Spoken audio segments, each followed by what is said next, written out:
جزاكم الله خيرا. وهذا سائل يقول: هل تدريس سيرة النبي صلى الله عليه وسلم في يوم المولد يعتبر جائزا وليس من البدع؟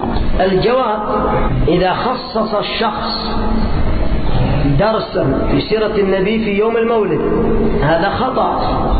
أما إذا كان يدرس ففي يوم المولد كان الدرس في سيرة النبي جاء على حسب السير التدريسي، ما في شيء، بخلاف الذي يحيي المولد لكن يقول أنا أدرس سيرة الرسول، أنا ما أفعل مثل ما يفعل أصحاب المولد من شركيات وبدع، أنا سأدرس سيرة الرسول وندعو الناس إلى المولد الليلة وسأعمل لهم درسا في سيرة الرسول عليه الصلاة والسلام.